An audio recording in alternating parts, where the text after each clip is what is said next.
Unang kagat, first bite. Hello mga minasa, welcome to our mini vlog.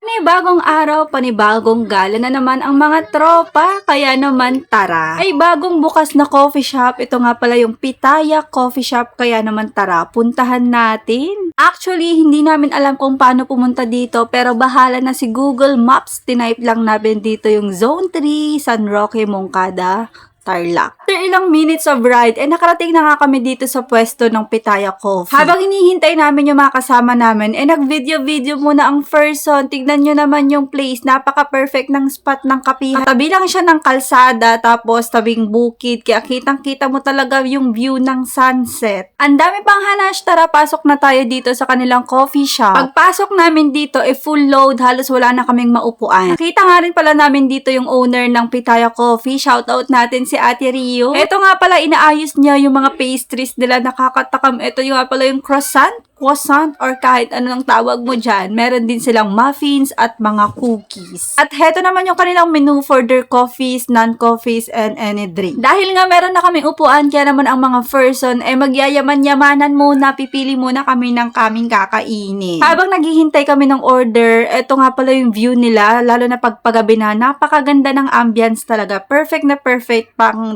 date spot. Or kung gusto mo lang mag-chillax after the long tiring day, pero ng mga oras na iyan, kami lang yung maingay. Sorry po. Nag-order nga pala kami dyan ng fries, nachos, overload na merong mga kasamang dips, tapos regular fries for nunong, tapos meron din kaming in-order na muffins, at saka naman yung croissant. Dahil nga nakakatakam yung itsura ng croissant, kaya titikman na natin.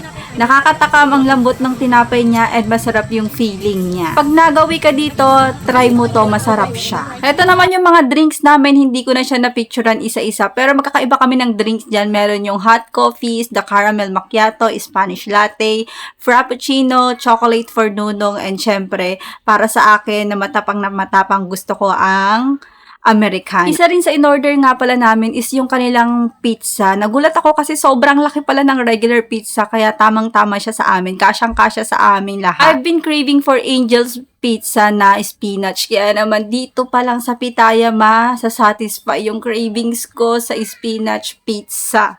Perfect, approved na approved for Hindi pa nga kami natatapos kumain. Nagpaplano na naman kami ng susunod na gala, pero habang nag-uusap kami, may dumating na pizza. It's on the house, care of Madam Rio. Thank you so much, ate, dito sa pa-pizza mo. Ito nga pala yung 4-cheese pizza nila na gustong-gusto ng mga bagets kasi matamis-tamis siya. Kaya naman kahit busog na kami sa mga pagkain namin, syempre hindi namin pinalagpas to. Ang sarap niya, mga maray, mga must try din ito. 11 out of 10. Perfect.